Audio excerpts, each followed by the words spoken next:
जमीन पर सबसे बड़ा ocean 16 crore 50 lakh square kilometre तक फैला हुआ है, जिसका नाम पैसिफिक ओशियन है। ये ओशन जमीन के 30% हिस्से पर फैला हुआ है। जमीन के 70% से ज्यादा हिस्से पर सिर्फ पानी मौजूद है और जमीन के समुद्र में 133 करोड़ 50 लाख क्यूबिक किलोमीटर से ज्यादा पानी मौजूद है। लेकिन क्या आप इस बात का यकीन करोगे कि साइंसदानों ने एक ऐसा ओशन फाइंड किया है जिसमें जमीन के समुद्र से 3 गुना ज्यादा पानी हो सकता है। ये समुद्र किसी दूसरे सियारे पर नहीं है बल्कि हमारी जमीन के अंदर मौजूद है। आखिर साइंसदानों को इस समुद्र के बारे में कैसे पता चला?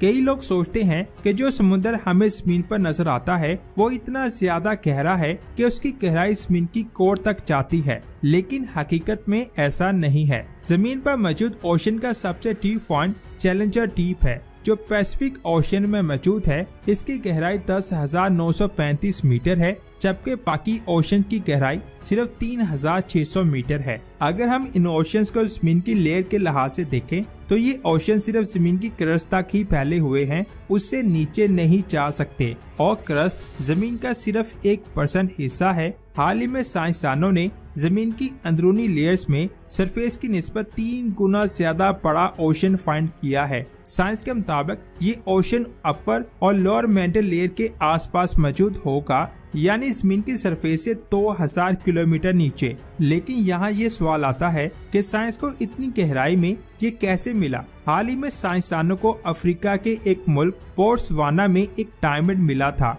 जिसके बारे में ये ख्याल किया गया कि ये डायमंड वोल्केनिक एरप्शन की वजह से जमीन की सतह पर आया है, लेकिन इससे पहले ये जमीन से 660 किलोमीटर नीचे था। अब आप ये सोच रहे होंगे कि हमें ये कैसे पता चला कि ये डायमंड 660 किलोमीटर नीचे था। ये बात जर्मनी के एक इंस्टीट्यूट फॉर जियो साइंस के साइंसदानों ने इस डायमंड को रोमन इलेक्ट्रोस्कोप की मदद से एनालाइज करके पता लगाई थी कि ये 660 किलोमीटर की गहराई से आया है। ये बात आप जान लें कि इलेक्ट्रोमैग्नेटिक स्पेक्ट्रम में हम मॉलिक्यूल्स के फिंगरप्रिंट्स के जरिए उसके बारे में सब कुछ जान पाते हैं कि वो कैसे बना और वह जमीन की कितनी गहराई में मौजूद है। बोट्सवाना में मिलने वाले डायमंड में साइंसदानों को रिंग वॉटी और वेट्सलाइटी के नाम से 2 मिनरल मिले। इन दोनों में एक खासियत है कि ये दोनों मिनरल अपने अंदर पानी की काफी ज्यादा मिकदार को जज़ब कर लेते हैं। साइंसदानों को उस मिलने वाले डायमंड में पानी मिला और ये पानी उसी समुद्र का है जिसकी हम बात कर रहे हैं। अब सोचने वाली बात ये है कि आखिर जमीन की गहराई में इतना बड़ा समुद्र कैसे बना? जमीन की सरफेस बहुत ज्यादा टेक्टोनिक प्लेट से बनी हुई है। ये प्लेट एक दूसरे को स्लाइड करती रहती हैं, जिससे नई प्लेट बनती रहती हैं। इस प्रोसेस को सबडक्शन कहा जाता है और ये प्रोसेस ओशन की सरफेस में सबसे ज्यादा मिलता है। ये सबडक्शन वोल्केनिक एरप्शन की वजह से बनती है और जब ये प्रोसेस हो रहा होता है तो इसके दौरान कुछ डेंट्स बन जाते हैं, जिनकी वजह से समुद्र का पानी जमीन के नीचे जाना शुरू हो जाता है और ये पानी कई अरब सालों से नीचे जा रहा है, जिसकी वजह से जमीन के नीचे इतना बड़ा समुद्र बन गया। इससे हमें एक और बात पता चलती है कि जमीन के हाइड्रोलॉजिकल साइकिल, जिसमें बारिश से लेकर इवेपोरेशन जैसे प्रोसेस शामिल हैं, वो सिर्फ जमीन की ऊपर वाली सतह तक नहीं रहते, बल्कि इसका ताल्लुक जमीन की अंदरूनी लेयर से भी है। जिस ओशन को साइंसदानों ने जमीन की अंदरूनी लेयर्स में फाइंड किया है वो जमीन के ऊपर मौजूद समुद्र की तरह लिक्विड नहीं है, बल्कि वहाँ पर पानी पत्थरों के दरमियान क्रिस्टल की शक्ल में मौजूद है, यानी पानी जमा हुआ है। और ये पहली बार नहीं हुआ कि जमीन के अंदर ओशन की बात सामने आई है, बल्कि इससे पहले भी एक साइंसदान जोलस ने 19वीं सदी में सबसे पहले जमीन के अंदर ओशन के मौजूद होने का आइडिया दिया था और 21वीं सदी तक आते आते हमें इसके सबूत मिलना शुरू हो गए। अब सोचने वाली बात ये है कि ये ओशन असल में कितना बड़ा है और जमीन के किन किन एरियाज में फैला हुआ है। इन सारी बातों के बारे में हमें आने वाले वक्त में ही पता चलेगा, लेकिन ये बात हकीकत है कि ये ओशन असल में मौजूद है। अब यहाँ एक सवाल आता है कि क्या हम इसके पानी को जमीन के अंदर से निकाल कर सतह पर ला सकते हैं? तो दोस्तों, ऐसा करने के लिए हमें सबसे पहले इस ओशन तक जाना होगा। लेकिन अभी के लिए फर्ज कर लेते हैं कि ये जमीन के नीचे 600 किलोमीटर की गहराई से शुरू होता होगा,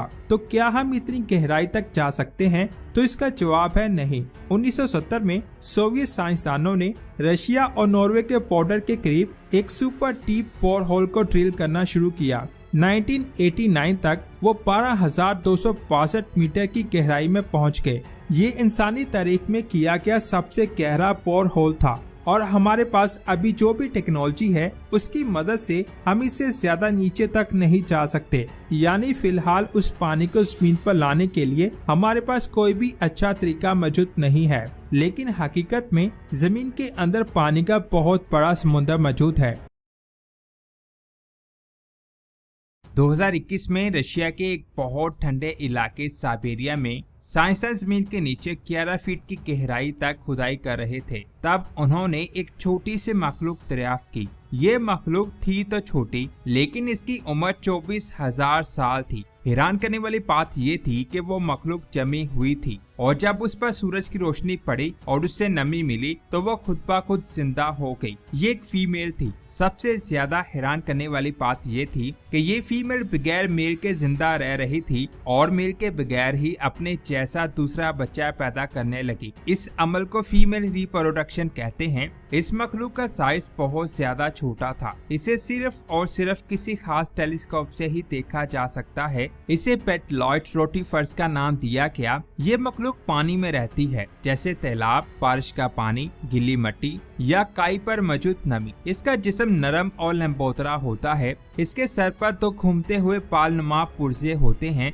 जिन्हें सिलिया कहते हैं। ये सिलिया इसे तैरने में मदद करते हैं और खाने को मुंह की तरफ लेकर आते हैं। ये जानदार रहता तो नमी में है, लेकिन फुल सूखे मौसम में भी जिंदा रहता है। जब पानी खुश्क हो जाता है तो ये अपना जिस्म सुखा लेता है, यानी एक खास नींद जैसी हालत में चला जाता है। और जब इसे नमी मिलती है तो ये फिर से अल्लाह के हुक्म से जिंदा हो जाता है, जैसे कुछ हुआ ही नहीं। जब ये चीज बर्फ के अंदर से मिली तो ये जमी हुई थी और साइंसदान के मुताबिक ये 24,000 सालों से जमी हुई थी। लेकिन जैसे ही इसे नमी मिली तो अल्लाह के हुक्म से ये चीज जिंदा हो गई, यानी ये चीज कई सालों तक सूख जाती है और जब इसे नमी मिलती है तो अल्लाह के हुक्म से दोबारा से जिंदा हो जाती है। साइंसदान के मुताबिक इस जानदार पर रेडिएशन का असर नहीं होता और तो और ये मखलूक हवा में भी जिंदा रह सकती है। साइंसदान के मुताबिक इसमें एक खासियत ये भी है कि अगर इनके जिस्म का डीएनए टूट भी जाए तो ये खुद ब खुद उसे दोबारा से जोड़ लेते हैं। अल्लाह के हुक्म से ये जानदार सख्त तरीन माहौल में भी जिंदा रह सकता है। ये तब खत्म होगा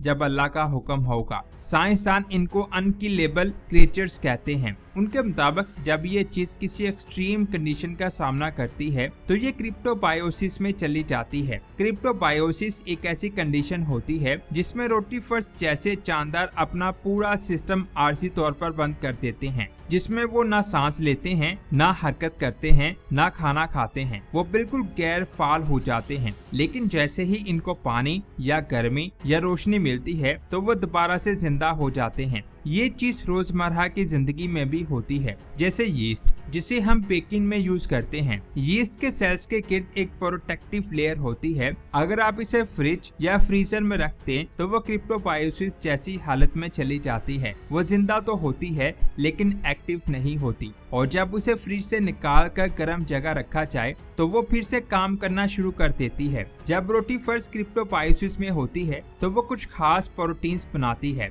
जिनको चैप्टर 1 प्रोटीन्स कहते हैं। ये प्रोटीन्स एक तरह के बॉडीगार्ड होते हैं। इनका काम होता है कि जब कोई सेल स्ट्रेस में हो, यानी गर्मी में, ठंड में, जहरीली गैसेस में, पानी की कमी में या उस सेल पर बुढ़ापे का असर हो, तो ये प्रोटीन सेल के अंदर वाले प्रोटीन्स को टूटने नहीं देते। अगर बात करें इंसानी सेल की तो हमारे सेल के अंदर भी प्रोटीन्स बहुत ज्यादा जरूरी काम करते हैं। लेकिन जब हमारा सेल स्ट्रेस में होता है, जैसे गर्मी में, ठंड में, जहरीली हवा में, पानी की कमी या बुढ़ापे में, तो वो प्रोटीन्स अपनी असली हालत खो देते हैं। अगर इन प्रोटीन्स की शेप बिगड़ जाए तो प्रोटीन या तो काम का नहीं रहता या फिर यही प्रोटीन सेल को नुकसान पहुंचाता है, जिसकी वजह से कुछ बीमारियां होती हैं, जिनमें ये बीमारी जो प्रोटीन के बिगड़ने की वजह से होती है। लेकिन अगर मैं बात करूं रोटीफर्स की तो इनके अंदर ऐसे प्रोटीन्स हैं जो सेल को हार्श कंडीशन में भी बचा सकते हैं, उसे खराब होने नहीं देते, जिसकी वजह से ये किसी भी सख्त हालत में जिंदा रह पाते हैं। साइंसदान का कहना है कि इनको प्रोटीन को इंसानों के सेल्स को प्रोटेक्ट करने के लिए भी यूज किया जा सकता है, जिससे मुख्तलिफ बीमारियां और बुढ़ापे से बचा जा सकता है।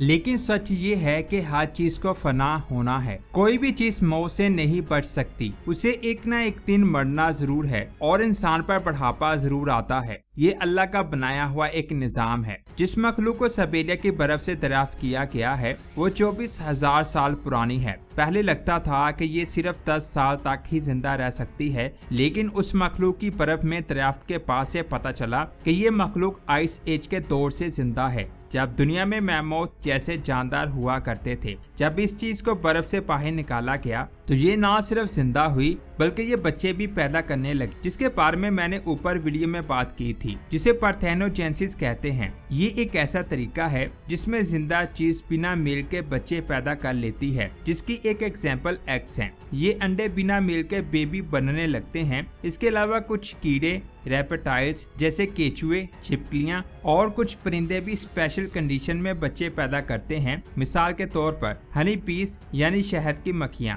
इनमें मेल मक्खियां बिना मेल के ऐसे अंडों से पैदा होती हैं जिनमें किसी बाप का हिस्सा नहीं होता। ऐसे पैदा होने वाले जानदारों के लिए एक मसला है। पार्थेनोजेनेसिस तरीके से पैदा होने वाला हर बच्चा लगभग अपनी माँ जैसा होता है, लेकिन जीन्स में कोई फर्क नहीं होता। यानी अगर सारी जनरेशन एक जैसी जीन्स रखती है तो किसी एक को भी कोई बीमारी लग जाए या मौसम हार्ड हो जाए तो इसका असर सब पर हो सकता है, जिससे पूरी नस्ल खत्म हो सकती है। लेकिन रोटीफर्स ने सबको गलत साबित कर दिया। साइंसदान के मुताबिक ये मखलूक 450 से शायद मुख्तलिफ किस्म में बदल चुकी है, वो भी लाखों सालों में। और ये चीज साइंसदानों के लिए बहुत ज्यादा हैरानकुन है। इससे भी ज्यादा हैरान करने वाली बात ये है कि ये मखलूक दूसरी मखलूक से भी फायदा उठाती है। ये मखलूक फंगस, बैक्टीरिया और पौधों से भी जीन्स को चुरा लेती है। इस प्रोसेस को हॉरिजॉन्टल जीन्स ट्रांसफर कहते हैं। यहाँ ज्यादातर जानदार सिर्फ अपने माँ बाप का डीएनए लेकर चलते हैं, लेकिन रोटीफर्स दूसरों के जीन्स अपने डीएनए में जोड़ लेती हैं,